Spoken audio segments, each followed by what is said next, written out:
What's up? What's up? Welcome. It is TSP TV. It is live. It is a Sunday night. This is 3 nights in a row that we've gone live here at the thrift store. So welcome to the 1 viewer on Twitch and the 3 viewers on YouTube. What a very strange phenomenon happened yesterday. Nobody bothered saying hello or anything during the intro. So maybe is this something that the Gusset girls are doing right now?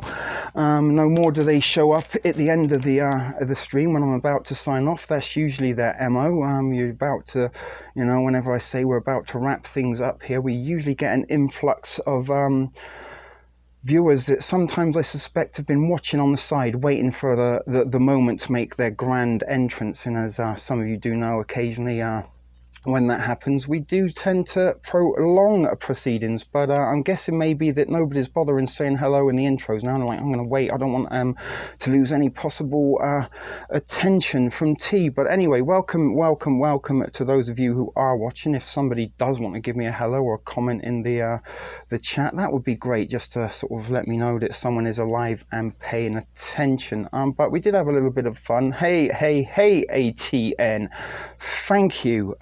So tell me, buddy, you're a regular Thrift fan member and a wenchman.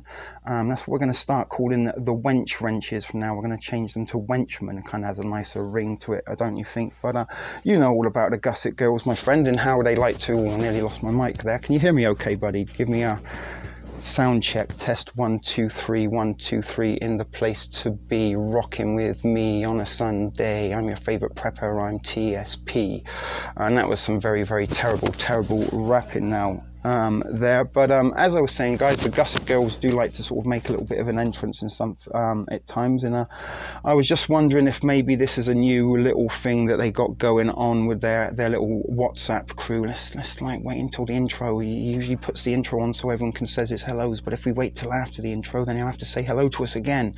Kaz, good morning and goodbye. You're on your phone, sounds good. That's awesome. ATN, glad to hear that.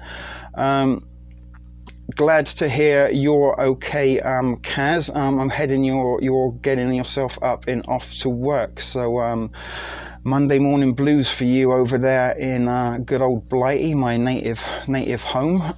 But we did have a little bit of fun yesterday, or certainly I had a little bit of fun, and I had a little bit of success, which is something I sort of been lacking, or good luck, in recent weeks, and dare I say months, to be quite honest with you.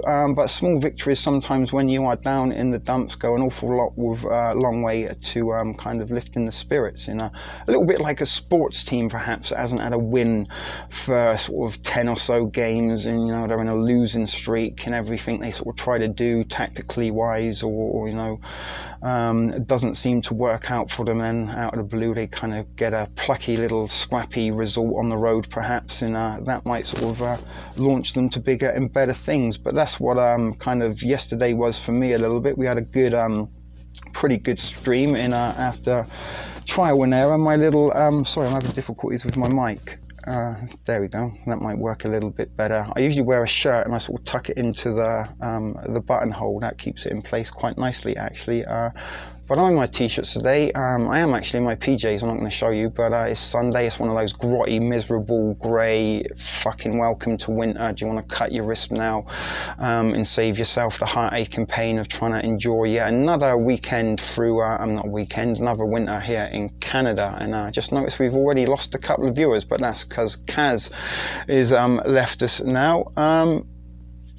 So yeah, good luck to you. Enjoy your Monday. Don't let the fuckers get you down. But it was a little bit of a boost to the system yesterday, as I did sort of finally put together a little bit of a presentation, which I included in the live show, sort of trying to maybe, not saying completely get away with just jumping into live shows and doing live shows about nothing, but I do want to have a little bit of structure, and we do want to maybe attract or gain maybe 1 or 2 thrift fan members more. We're not trying to go viral or be the next internet sensation, nothing like that, but presentability is something I've been sort of trying to pay a little bit of attention to in trying to get a sort of maybe bit of a better experience for the live show. And yesterday that was something that seemed to work not necessarily flawlessly, but it worked very well and sort of a little bit better than I anticipated. And I did sort of, as I say, pre-record a little bit of a presentation, some stuff that I wanted to highlight with you, and it's sort of sometimes easier when you have something to point at in reference or visualize,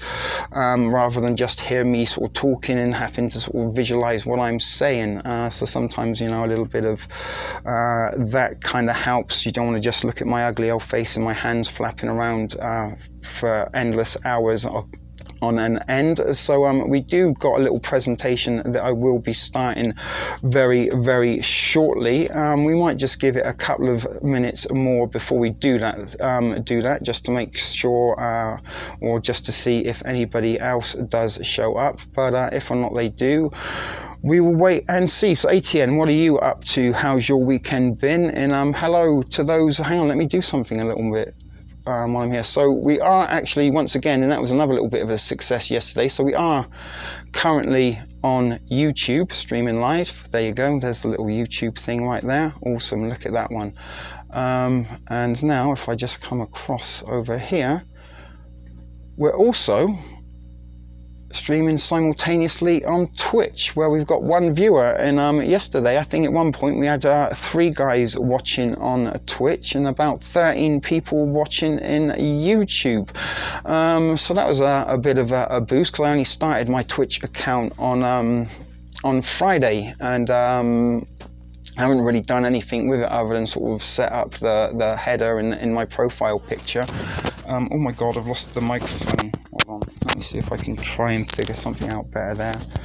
Maybe that works or will suffice. To be honest, ATN, I haven't been out and about that much in and around Toronto for a few weeks now. You know, I've been a little bit down in the dumps and feeling depressed, in all things considered, what's been going on with me personally recently. I don't want to keep sort of delving on and going on and on about that. So I haven't really ventured too far from home, and I've sort of been a little bit last week, or nearly 2 weeks ago now, thinking about it. I sort of just didn't want to face anybody, talk to anyone, do anything, as much as I sort of wanted to. I just didn't get out of bed for a week. And then this week that we just passed, I sort of made a little bit of effort. You know, if I have another week where I stay in bed, it's almost going to start the cycle of never-ending weeks in bed. And you've got to get up and sort of do a little bit of something while you can. But the last sort of 2 days, or sort of since we started streaming on Friday night, we had a bit of a sort of or was it Thursday night? I can't remember. We did one show on Thursday night, I believe. Friday night I had a couple of failures trying to get a stream up there with audio. Hey, Cali Ninja, good to see you, buddy. That was right. So we did a live stream Thursday night that kind of was a show about nothing, but sort of turned around in the end, and we had a little bit of a good time there. And then Friday I tried to put together the presentation and then put that in the show for you guys to try and see if it would make a better streaming experience for you all. But that failed miserably on 2 attempts, and I sort of give up and was a bear with a sore head, and sort of almost a little bit like Anakin Skywalker when his mother died in Attack of the Clones. I wanted to snap my saber and go and slice up some Tusken Raiders. What's up, Nancy? How's our favourite little Cajun doing? Hope you're good today. So that sort of crushed all spirits in hopes, because I sort of put a little bit of effort and was a little bit sort of excited about maybe this would work. And at the same time, oh my god, if this does go to shit, it's going to look even worse. And it did go to shit, but anyway, I got up Saturday and kind of put a little bit of effort and tried to salvage some of the stuff from the presentation I prepared for Friday, and it turned out really, really well. And especially, as I said, I did just have start my Twitch account on Friday, and without sort of advertising or telling anybody or anything about it, we did get a few viewers. And towards the end of the show, they weren't as shy as they were at the beginning. They were actually contributing some very interesting and constructive questions and stuff. So bonjour ma belle Nancy, there is the French, our little bilingual thing. Look how multicultural and cosmopolitan we are here at the thrift store. So as I said, guys, I do got a little presentation started, prepared, that we will be starting in just a short while, and we are going to be talking about Bluebeam today. And a couple of weeks ago, during 9/11 we did like the documentary. We had a couple of the September Tuesday nights. We did the 2 Tuesdays, 2 for the 2 towers, and I brought you what I think is the most comprehensive and probable narrative to 9/11, and we brought you Ace Baker's Great American Psy-Opera rather documentary, and we watched that, and we also watched Dr. Judy Wood's presentation of Where Did the Towers Go. But it was kind of fun in the sense, it's almost like movie night, is a little bit, you know, where we were watching together and interacting on the chat about the events and you know, what we were listening and seeing to on the screen at the same time. And that's kind of a little bit what I want to try and incorporate with this. And another reason, because recently my videos don't seem to be getting many views. If not, that's something to do with algorithmic behavior, holding on to the dopamine, because YouTube doesn't get any money from me. And sort of in the beginning of my days of YouTuber, when I first got a big explosion of subscribers, I was riding quite a strong dopamine high for quite some time, and then I think all of a sudden YouTube wanted me to monetize, and when I didn't, that is when I kind of noticed the shadow banning, the passive censorship, subscribers leaving, and sort of over the year I haven't really grown that much, to be honest, and if anything my views get less and less and less. So I figured, you know what, if you're not going to actually watch my videos, then maybe if I kind of make my videos and incorporate those into the live shows, and then afterwards we can have a little bit of a chat about it, maybe a free-for-all, maybe that might get a way to sort of get that information that I'm trying to share with you out. And as I said, none of this stuff is anything that I'm sort of trying to say you have to pay attention to, you're going to die if you don't watch, and if you don't share it, 99% of your friends on your friends list are going to die. You know, that's stuff I'm not trying to avoid, but I do feel sometimes, you know, when I make an effort to sort of put out a video that may be informative and it doesn't really get the views that I expected then, or even any feedback, then it kind of makes me wonder. So as I said, rather than just rambling on needlessly in some of these live shows, although that does sometimes provide for a fun night, I do want to get a little bit of structure, and this is something sort of we've been trying to do ever since sort of spring break, and then one thing or another has prevented it. But Bluebeam is something out of my videos that I have been uploading that do seem to be getting views. So I thought, you know what, let's see if we can do this live. And it was something, as I was saying a couple of weeks ago, Maiden Montana said after we watched the 9/11 sort of documentaries together, she said maybe you should do a Bluebeam episode. So that's a little bit what I'm going to be doing tonight, and we just hit double figures on YouTube. Woo hoo hoo. So that's almost an indication for us to start the presentation. So as I said, it's about an hour long, but there's lots of stuff to sort of watch and visual. It's not all me just rambling and reading articles. So hopefully you guys will enjoy this, and once you sort of watched a little bit of what I've got to say and show you, then we can have a chat about it afterwards, rather than me kind of talk about it beforehand. Alrighty, so if that's all good and dandy with you guys, we will start the proceedings, and hopefully this will work okay. Let me know if you can hear it.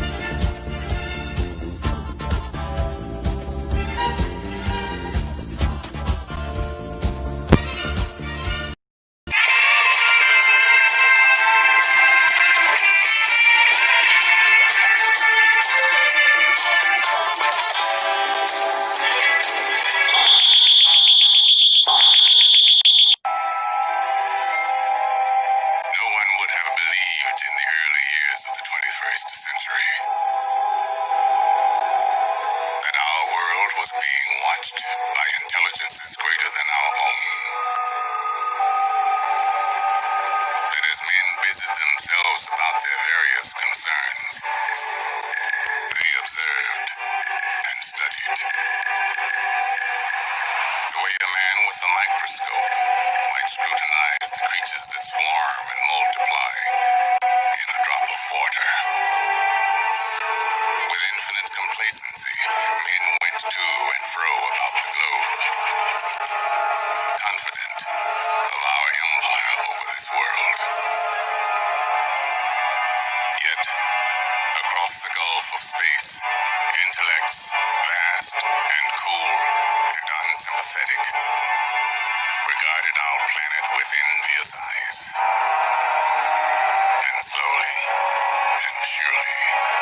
So welcome to the presentation part of the live show, and that you just heard, the little intro segment that I prepared for this presentation, was Morgan Freeman reading the immortal opening lines from War of the Worlds in the 2005 Steven Spielberg of the movie.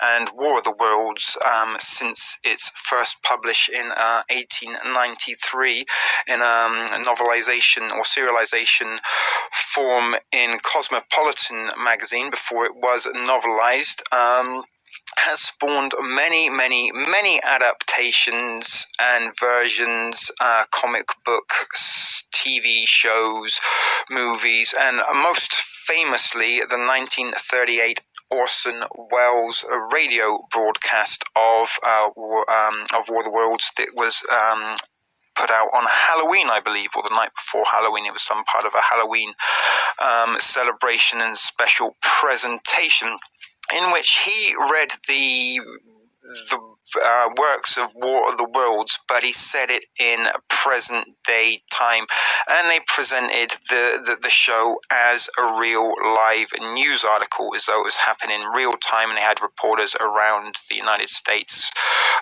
over the telephone giving reports and accounts of what they seen. And this, I believe, was the very first example of mainstream media using fake news as a psychological operation. Although at the time of the recording with Orson Welles, they did periodically throughout the presentation of that show say that it was a dramatization, but not enough people paid attention to them, and many people bought into it and started seeing things that weren't there and hearing stuff that wasn't there, smelling things that weren't there, yada yada, whoop-de-woo. They had a forced perception of what was going on. But back in the 1890s, aviation wasn't really a thing. Fully automatic rifles weren't really, or machine guns and stuff like that wasn't exactly around. There weren't things like tanks or any kind of stuff like that that is sort of considered with modern militarized weaponry. And the invasion took place in Victorian London, where all they pretty much had was sort of muskets in cannons, and it was all bows and arrows against the lightning, as one of the quotes from the book made reference to the Martians and their heat ray.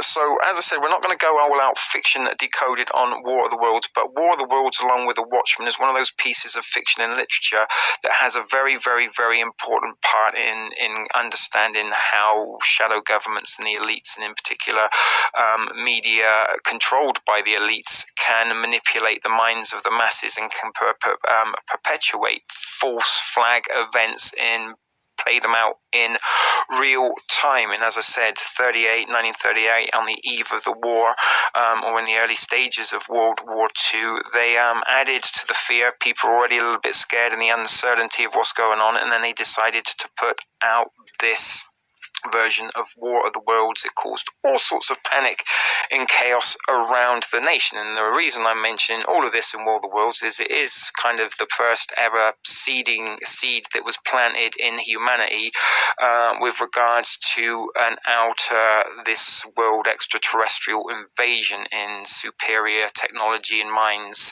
would wipe out humanity just like we would wipe out bugs. So this is the first example of an alien invasion, and this is very much kind of where Project Bluebeam stems from, this the fear of not being the superior beings in this galaxy, not just on this planet, but humanity are, the top of the food chain, so to speak. Although if we didn't have guns and rifles and stuff like that, and there were more lions and gorillas, we probably wouldn't be so few in numbers. But depopulation agenda is something that the elites definitely have in mind. And what better way to get away with some depopulation and be hands-free and have alibis to avoid any guilt that may be thrown over your way for attempted genocide if it come from outside of the world, right? So if it was an alien or maybe even an asteroid that struck the Earth and killed millions of people, just like it wiped out the dinosaurs millions of years ago, you couldn't really point your finger at anyone on Earth as being responsible for it, of course, unless you are a shadow organization and shadow government with militarized weaponry beyond our comprehension, minds measurably imaginable. Maybe you had directed energy weaponry that could simulate heat rays that Martians have, or maybe you could make some kind of ballistics and special effect to make it look like a meteor, but really is loaded and packed with a whole bunch of nuclear warheads that when it impacts on Earth, you could take it up in one of Elon Musk's space rockets perhaps, and then drop it into the Earth's atmosphere, and then wherever it hits, kaboom, tsunamis, earthquakes, nuclear fallout, deaths in the thousands, possibly millions, if you see what I'm saying. So all of that being said, we're going to watch a couple of little videos, some articles, and we are going to have a look at some relevant stuff in recent weeks that has made its way to sort of mainstream news outlets, I guess, as well as a couple of sort of underground ones. I'm not going to go and do too much reading,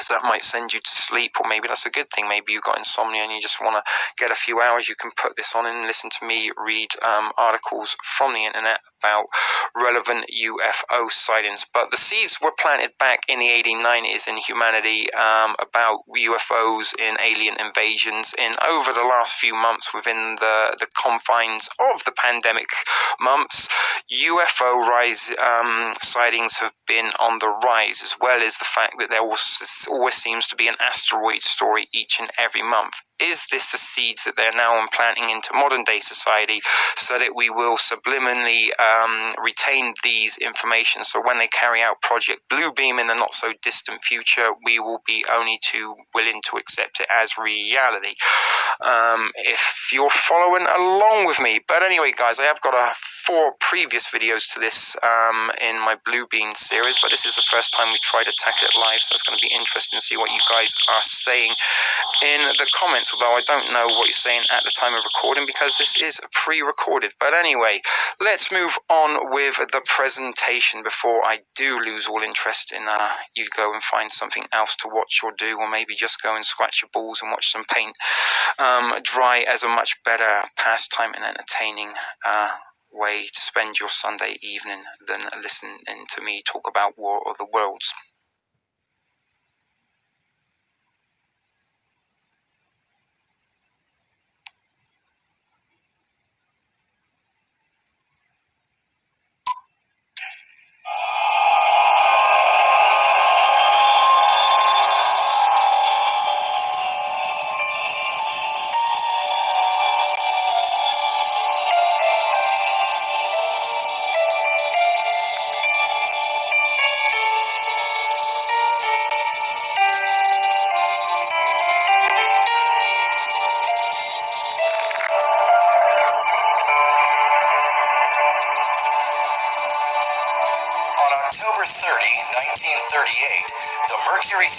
Broadcast a radio performance about a Martian invasion called War of the Worlds. The fictional drama, directed and narrated by Orson Welles, was presented as news bulletins. We interrupt our program of dance music to bring you a special bulletin from the Intercontinental Radio News. The announcer did provide occasional disclaimers, informing the audience that it was a dramatic performance, and the story itself was far-fetched. The eyes, might be a face, might be all the... Good heavens, something breaking out of the shadow like a gray snake. Now it's another one, and another one, and another one. They look like tentacles to me. Nevertheless, because it was packaged as news, many people tuning in believed Here's the flame springing from the mirror that exploded the advancing men. It strikes them head on. Lord, they're turning the flame. He is followed by the woods of fire. there was panic.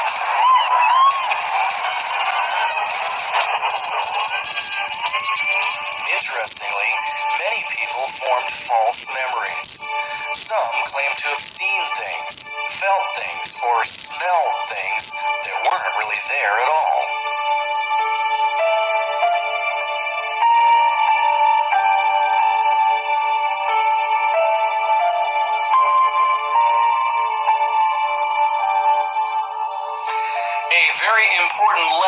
was learned that day, back in 1938.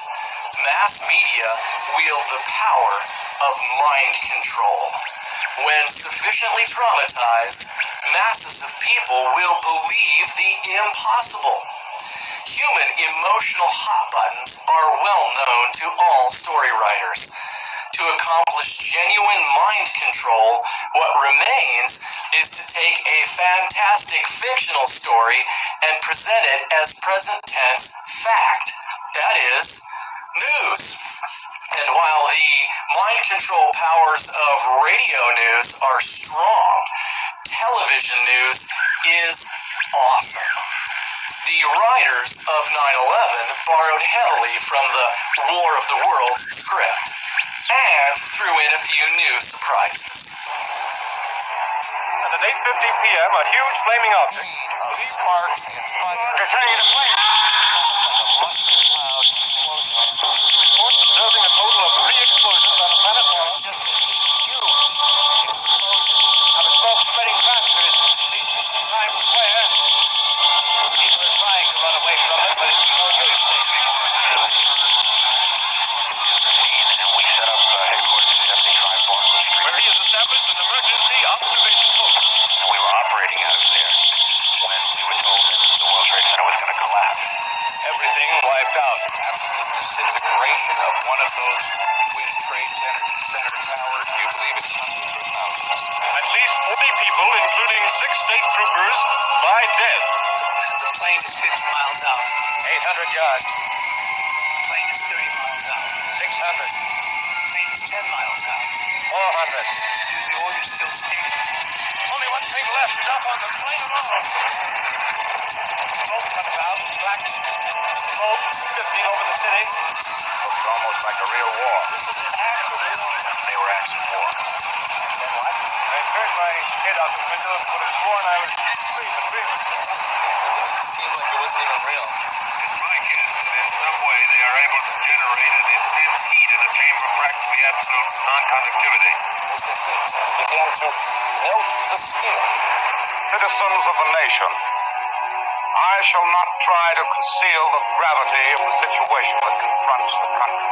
The American people need to know we're facing a different enemy than we have ever faced. And we may place our fate in the military force. The United States of America will use all our resources to conquer this enemy. That we may confront this destructive adversary with a nation united, America's united. courageous, and consecrated to the preservation of Our way of life. This will be a monumental struggle of good versus evil. But good will prevail. I thank you.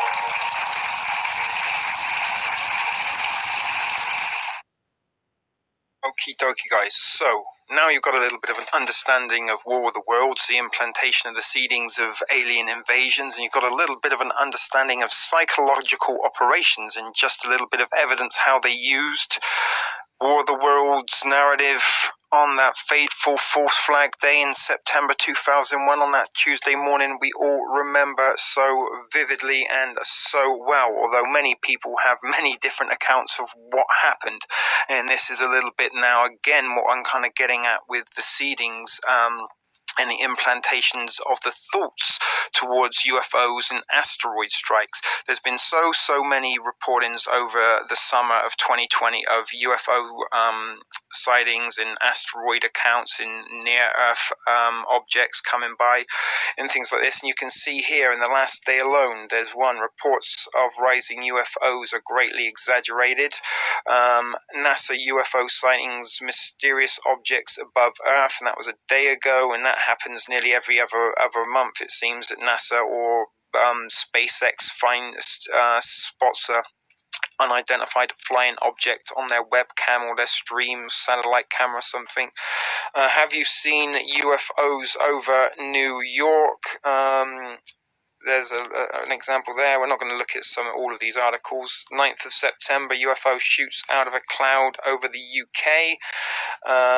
Latest sightings, recent aliens, UFO hotspots. There's something seen on the 2nd of October, just 2 days ago, or just yesterday actually. in Worcester, England.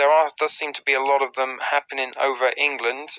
So that's just on the first sort of page. But if we go over to the news segment, and this is in this article, I did have a little look at it. They're just kind of saying that because so many people have been home with nothing to do and been out of work as a result of the COVID pandemic, that more people are bored and looking at the skies, and that's why they're reporting more UFOs. Not that there are more of them, it's just that we've never noticed them before because we've always been busy doing other things.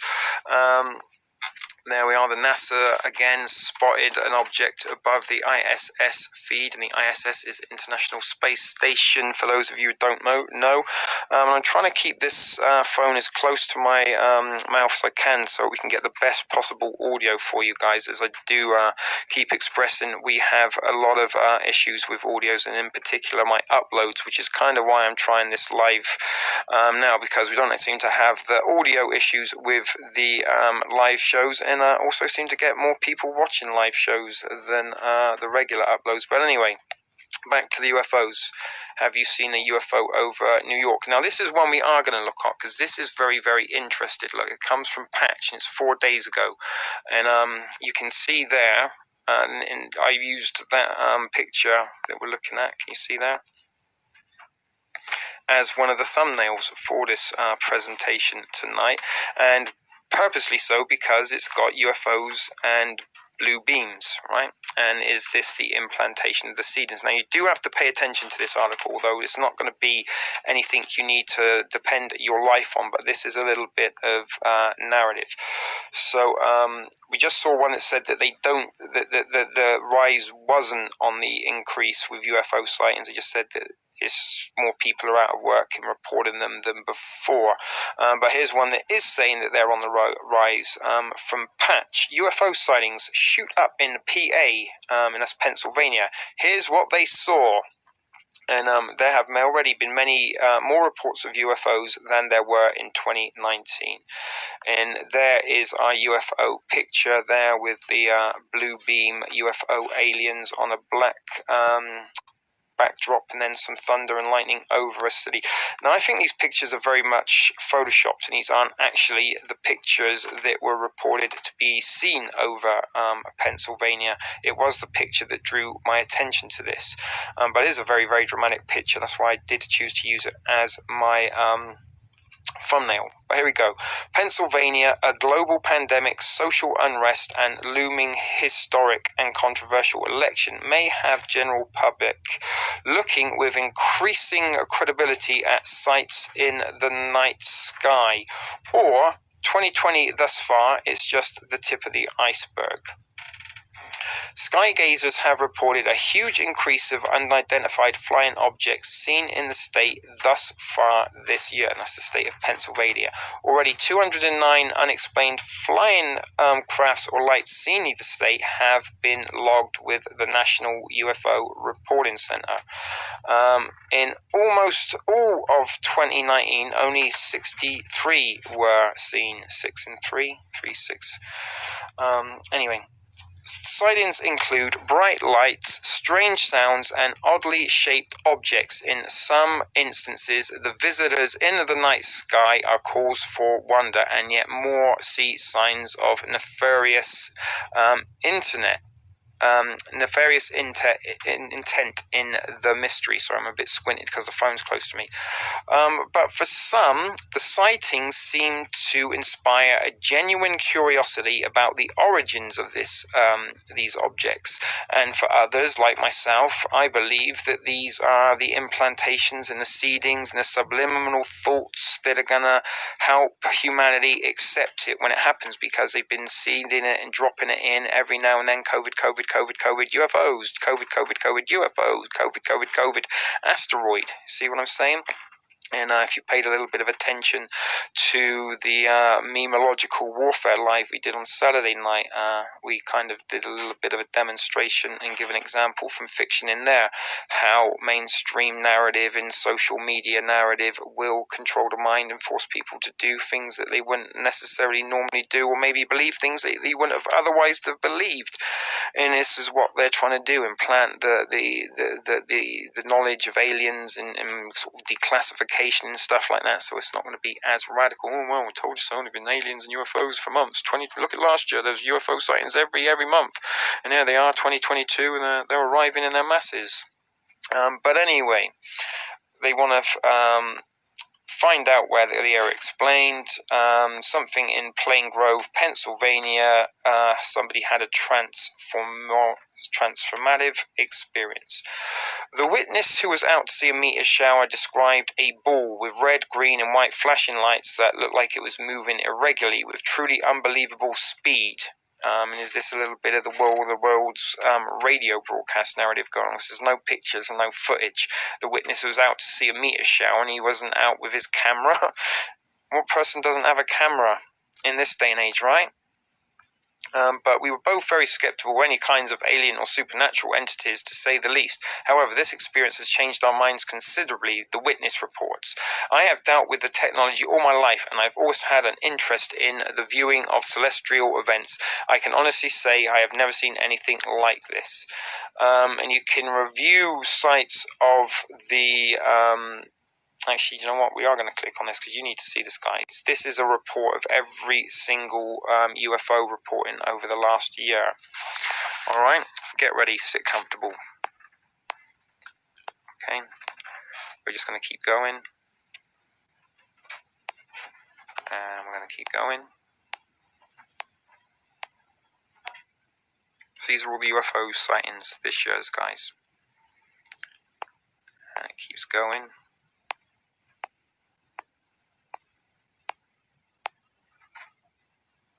And it keeps going.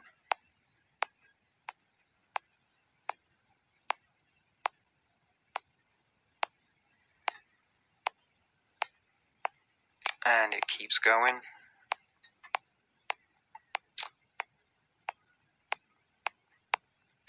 And it keeps going.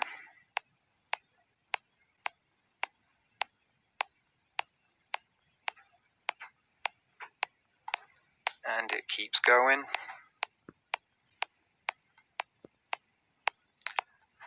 And on and on and on and on and on and on and on and on and on and on. And there we are at the bottom, finally. So there we are, coming back up, just so you can kind of gauge how many there are. I know this might be making some of you dizzy.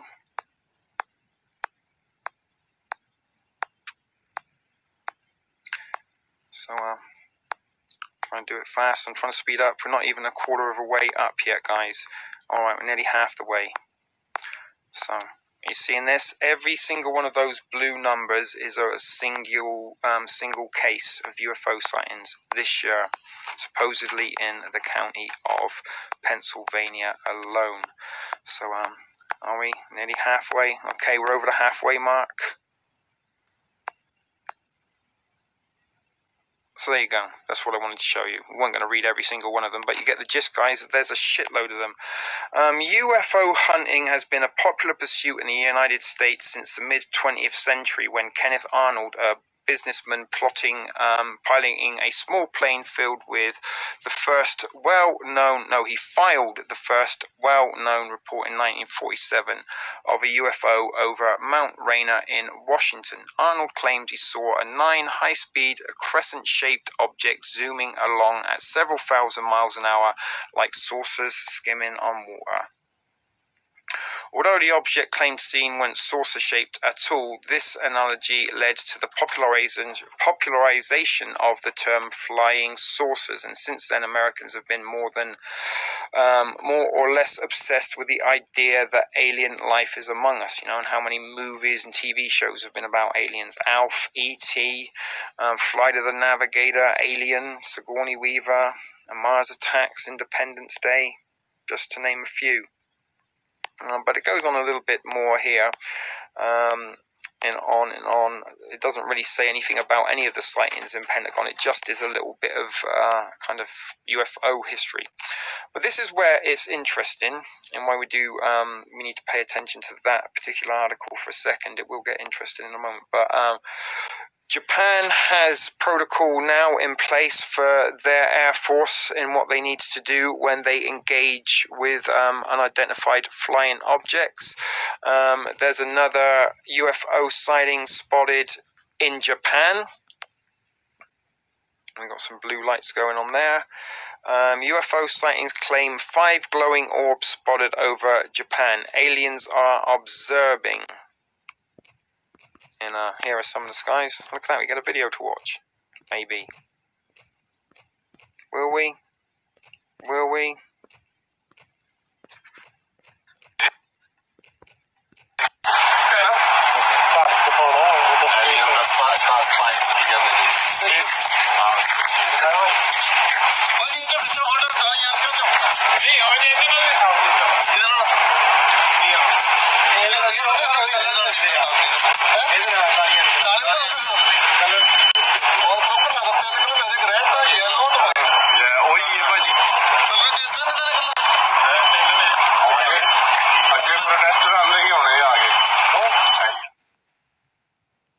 So it wasn't very interesting at all, but there you go, there's blue lights over Japan. Here's another one saying UFO sightings are up 51% during the COVID-19 pandemic. Media, UFO or streak of light. Twitter users report sightings. UFO news, the latest sightings for August 2020, UFOs, unidentified object making strange fire patterns, trails spotted in the sky. That was 5 days ago. Something about the Fudge Day Packers, Fudge Bay, Green Bay, whatever they're called. Here we are.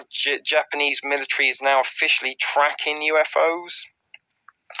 That's something about our exhibit, the blinking UFO there. Dunblane man recounts sights of mysterious UFOs over the town. But this is the interesting one. And look, there again, can you see?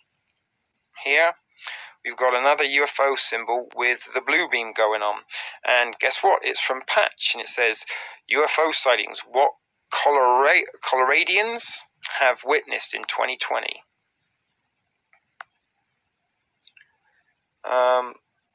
See witness accounts of unidentified flying objects in Colorado, reported to the National UFO Center. And there is another list to watch that is as endless as that.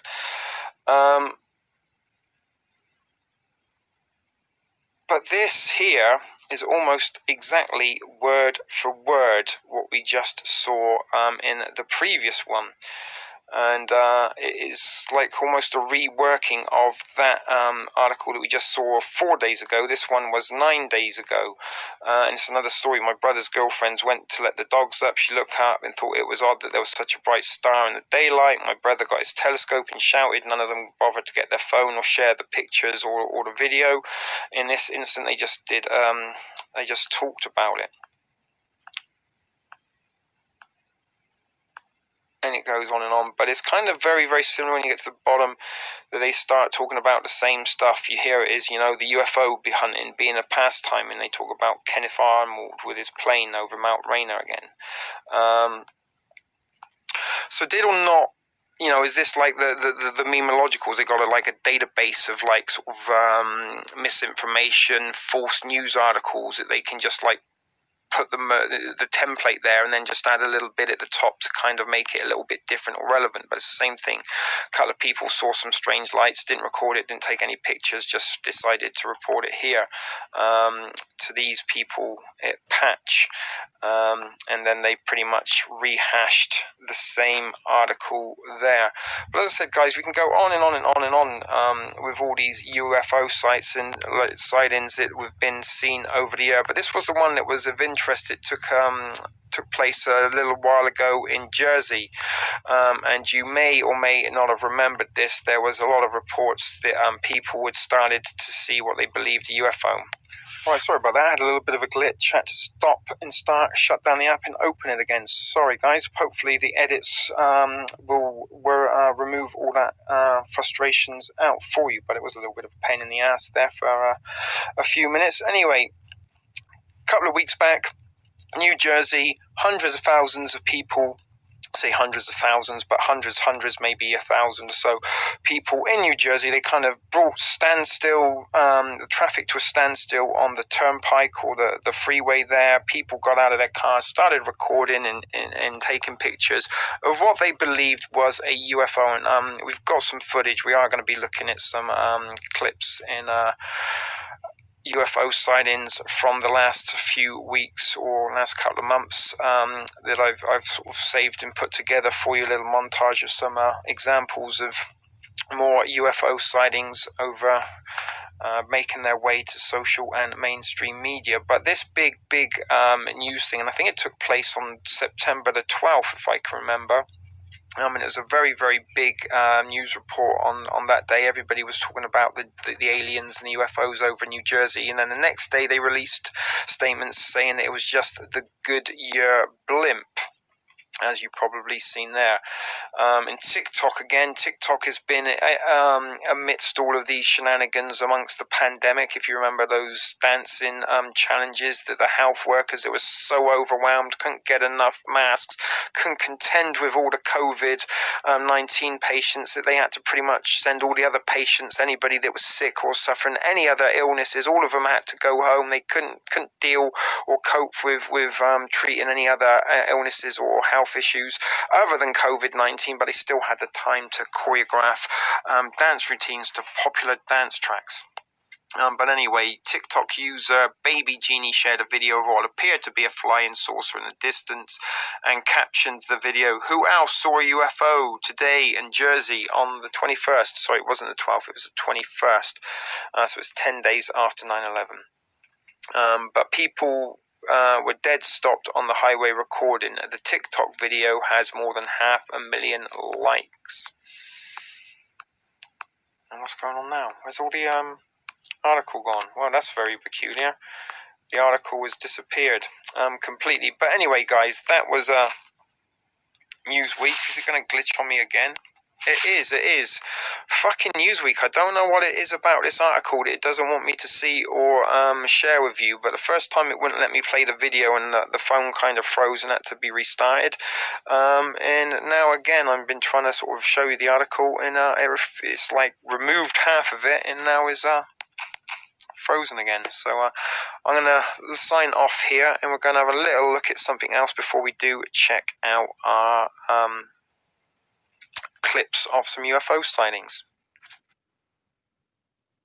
Frustrating once again, but anyway, we're back having another look at some different articles now, and this is asteroid impact. It's something I threw into a search bar and checked out the news section. So 5 days ago, asteroid impact 66 got a 66 first article off the bat. 66 million years, released aerosols, although there's nothing really contemporary or relevant.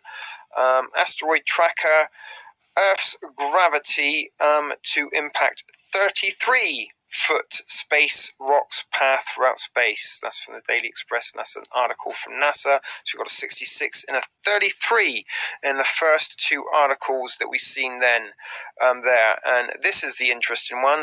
The world's space agencies are on a quest to deflect a, in brackets, harmless asteroid. I guess that's just a test run in case they need to, like, deflect less than a harmless asteroid, right? But this is kind of like the video game Asteroids.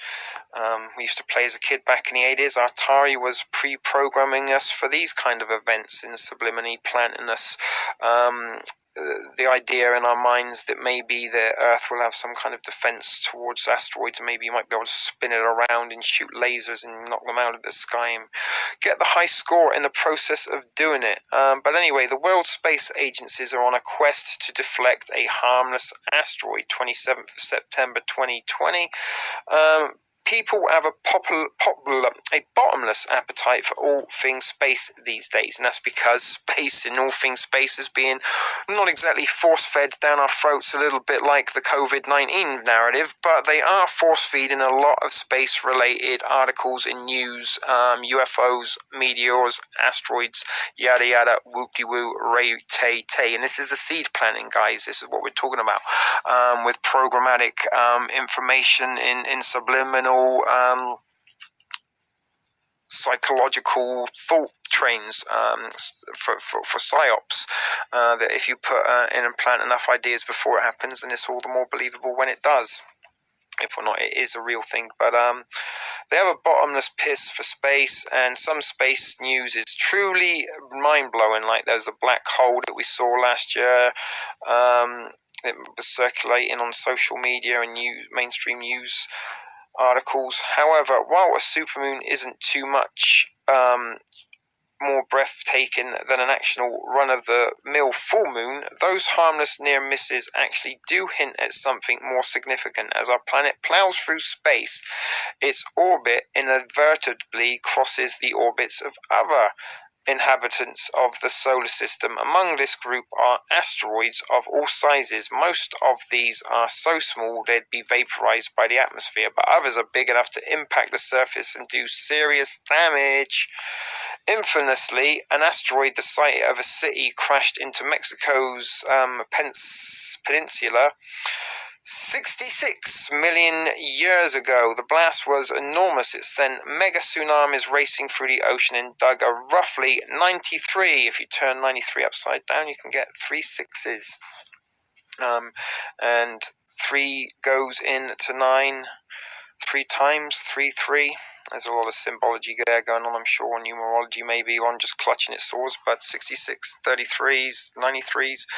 A 93-mile wild crater throwing much of that material into the atmosphere, where it blocked out and dimmed the sun for years. Many scientists believe the Chicxulub impact was the prime culprit behind the extinction of the dinosaurs. Now we're getting ready for another extinction level asteroid strike sometime soon, but hopefully not, if space agencies can get their shit together and deflect it, even though it's harmless. There's been no repeat performance in the last 66 million years. Get the 66 in there again if we can. And day-to-day risk of a major impact is very, very low. But it is a near certainty that another large object will at some point in the future collide with our planet, unless we do something about it. Dun dun dun! Cue Ben Affleck and Bruce Willis, and I can see you now, just to see you sleeping. You know that song from the movie Armageddon? Leaving in a jet plane. What a fucking horrible little piece of Hollywood monkey spunk that was. But anyway, luckily, while the last killer space rock dropped off of the sky with no warning, we have a few tools the dinosaurs didn't, like directed energy, weaponry, holographic technology with 3D capabilities, as well as the ability to control the mainstream airwaves and social media news feeds in order to brainwash and manipulate minds into believing almost anything is possible, just like Orson Welles back in 1938. But we've got telescopes that can potentially chart hazardous asteroids. We can visit it, theoretically divert an asteroid's course before it reaches us. The movie back in the 70s, Meteor, the Irwin Allen used to write all the big blockbuster movies back in the 70s, Tower Inferno, Poseidon Adventure, The Swarm, hashtag Murder Hornets.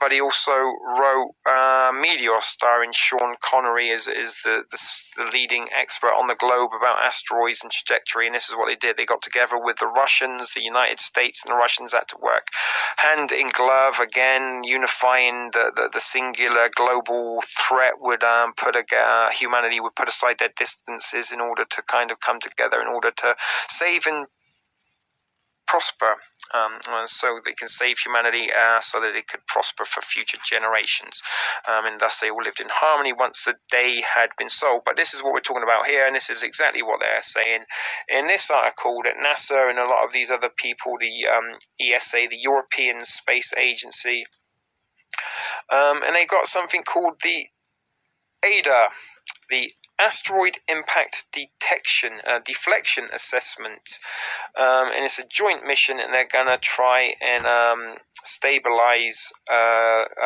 knock out a sizable asteroid in orbit for the first time. The asteroid in question poses no threat to Earth, not a lie if you believe it. Rather, it is a test case for how we may deflect a hypothetical future asteroid. So maybe it is a harmless test run to see if they can do it, because behind the harmless one there might be a more harmful one on its way that they might really have to go out of their way to deflect.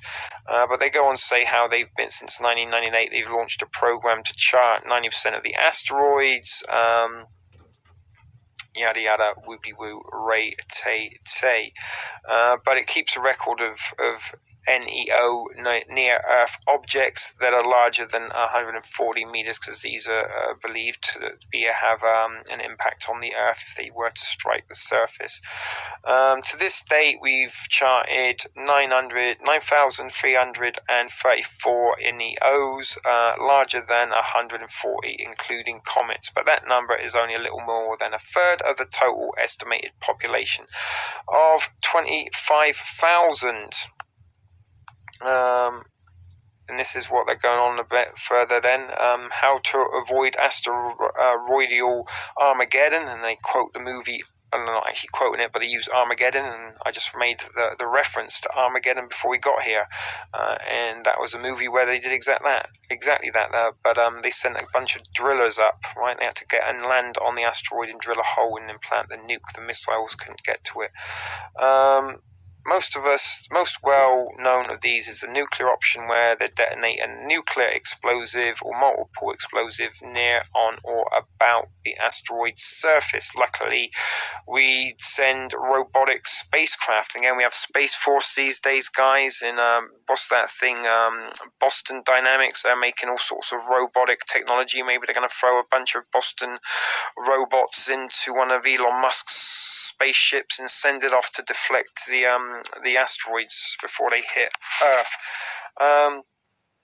But there you go. You get the gist of it now that they've gone out and they set out this agency to try and deflect any incoming asteroids.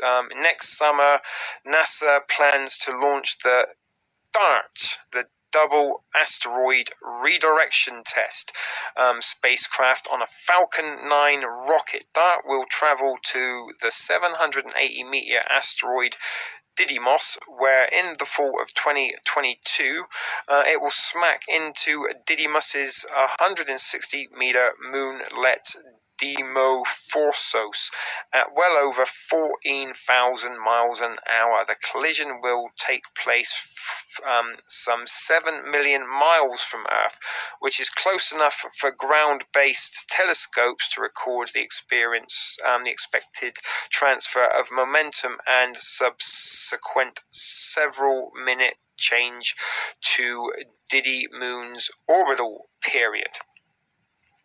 This might sound like a risky maneuver, but the asteroid pair don't threaten Earth.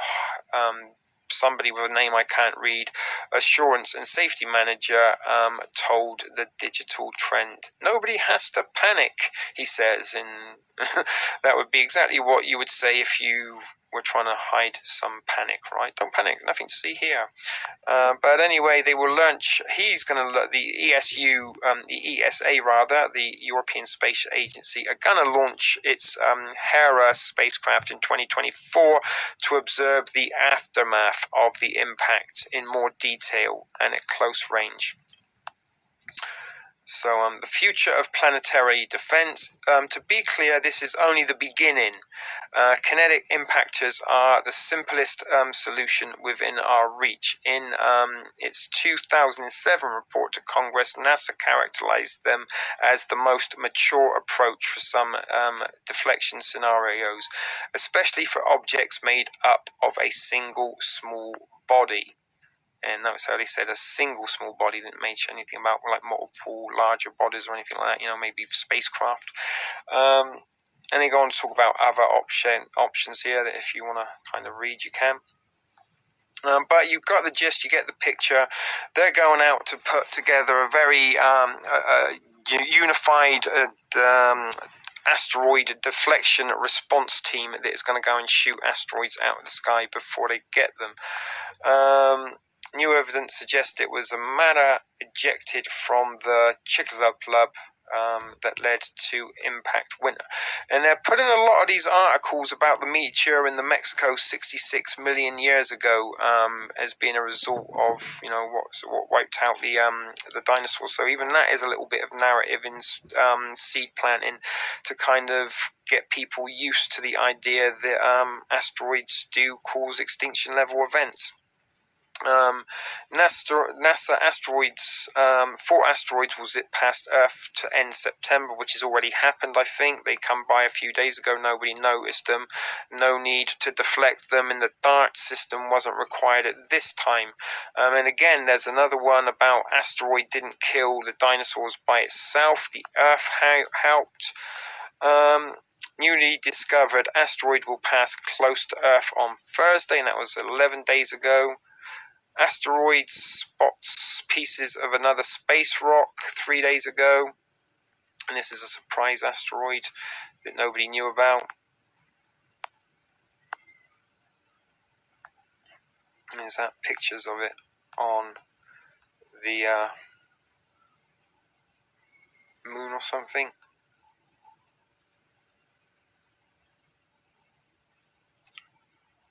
Alright, they believe there's pieces. We're not going to read that. I'm getting a little bit tired of reading, and I'm pretty sure you're tired of listening to me. But as I said, guys, we can kind of go on, and there's another one there with a little bit of a blue beam in there. NASA says rocky asteroids Bennu is home to chunks of another asteroid. That was the one we just looked at 13 days ago. Well, that's a satellite, not an asteroid there. But they've released pictures of the meteor, and they believe that on the meteorite are fragments of another meteorite. Maybe that's why they're going out of their way to try and deflect them and stuff. But anyway, lots and lots of reports about asteroids and near-Earth objects coming our way. And look, there's a school bus one. Circles close to Earth on Thursday, and that was 10 days ago. So guys, you can see from just scratching the surface and just looking at a couple of search results that there are a lot of things. Almost every week there are at least 1 or 2 reports of meteors or UFO sightings, or one or the other.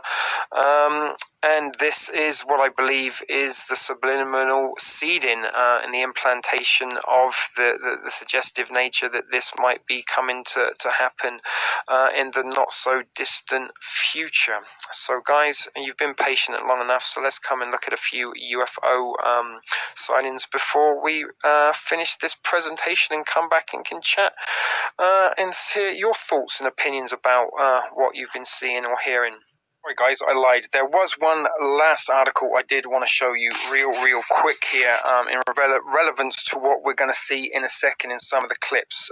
So anyway, triangle-shaped UFO spotted on U.S. aircraft carrier in the Mediterranean Sea. This was leaked video from September 2018. I think that was around the same time that the UFO Navy videos that were released and declassified earlier this year. I think that's where it was around the same time that this photo was seen, and there it is. There you can kind of see it. I don't know if we can get a zoom in. Was it photoshopped or not? I don't know, CGI. But there is the triangular looking craft on an aircraft carrier from 2018, and there it is, 2018 Mediterranean Sea, US aircraft carrier, same thing.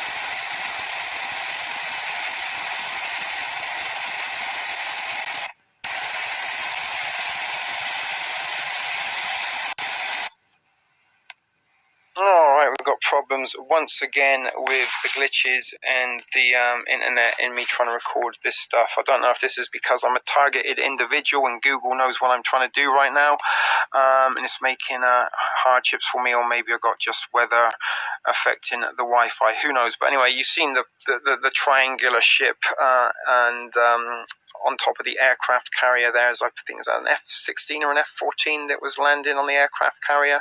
But very, very suspicious. But bear that in mind for what we're going to look at in the clips that are about to follow right now.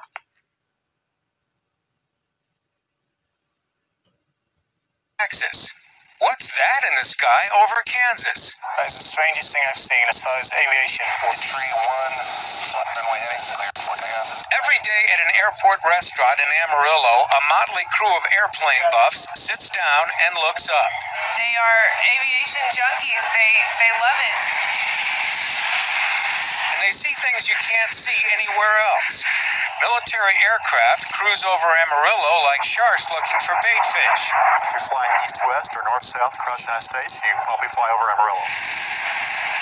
A group that might be called the Interceptor Club watches everything military that flies over. But back in March, they spotted 3 craft they'd never seen before, about 6 miles up. We had captured something completely unique. A triangle, like a stealth bomber, but not a stealth bomber. The back edge was flat, like a Dorito. It wasn't jagged. A few weeks later, the same shape was snapped by another spotter in Kansas. This is when we first saw it, flying in formation from the backside of the airport. Steve Douglas is something between an aircraft enthusiast and a fanatic. He's sitting in what he jokingly calls Kitchcom, a nook of his kitchen crammed with electronic gear to monitor aircraft traffic. He's got a special antenna to pick up satellite transmissions. On this side is high-tech and wires and NORAD. On this side is blenders and microwave ovens and dishwashers and food. On the day the mystery planes were spotted, Douglas recorded air traffic controllers giving the aircraft a clear lane through the sky. The Air Force confirms nothing. Now he suspects the triangular shape may be a stealth transport. You could put a dozen or so Navy SEALs in, fly them over Pakistan or Afghanistan or whatever stand, and, have them bail out the back or be inserted in some way without an adversary being any the wiser. At the Old English Fieldhouse Diner, waitress Erin Williamson has become one of the group. Every day, at least 4 or 5 days a week, they watch the planes, take pictures. They'll let us know if there's an important or cool-looking plane coming in.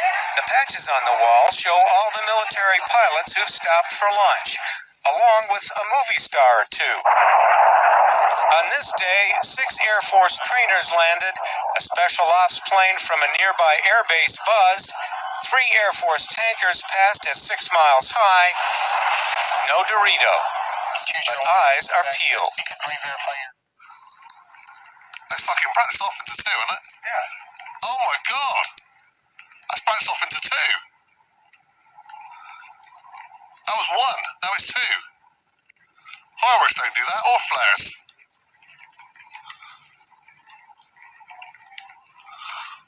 What is that?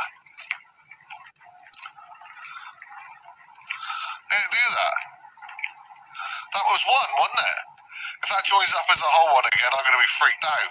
It's going together. Look at it.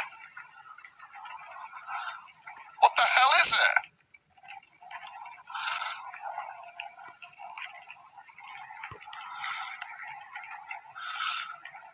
That's being controlled.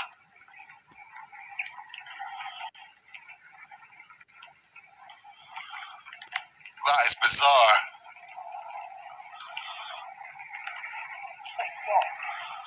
Look at that.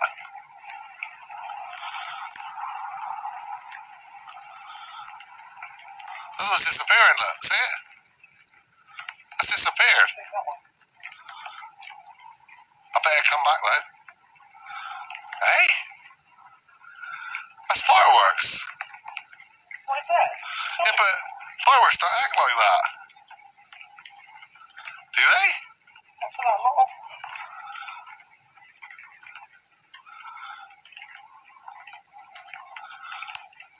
What? the? That's bizarre. Whatever it is, I think one. Yeah. That's some special fireworks. That's bizarre. But it looks like it's flying around though, under control. Look, it's come back, the other one. Fireworks don't act like that. That's like, they don't go down and up. They don't go down and up. Do they? Look, the ones, I can see them on